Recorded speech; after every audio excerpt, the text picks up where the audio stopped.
જસદણમાં 3 શખ્સો અને 1 સગીર વિરુદ્ધ નોંધાઈ દુષ્કર્મની ફરિયાદ। 13 વર્ષીય સગીરાને ઘરે રૂમમાં એકલતાનો લાભ લઈને દુષ્કર્મ આચર્યું। અવારનવાર સગીરાને ધમકી મારી દુષ્કર્મ કરી ગર્ભવતી બનાવી। આરોપી મનીષ જતાપરા સગીરાનો ભાઈ થતો હતો। આરોપી અનિલ જતાપરા સગીરાનો કાકો થતો હતો। આરોપી મુકેશ જતાપરાએ પુરાવાનો નાશ કરવા માટે સગીરાને અધૂરા મહિને ગર્ભપાત કરવા માટે કહ્યું હતું।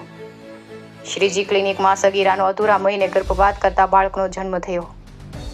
શ્રીજી ક્લિનિકના ડોક્ટર રાદડિયા દ્વારા બાળકને વેચી નાખી બાળ તસ્કરી કરી હોવાનો તેની સામે ગુનો નોંધાયો। જસદણ પોલીસે 3 શખ્સો અને 1 સગીર વયના આરોપીની ધરપકડ કરી કાયદેસરની કાર્યવાહી શરૂ કરી। રિપોર્ટ કરશન બામટા, આટકોટ।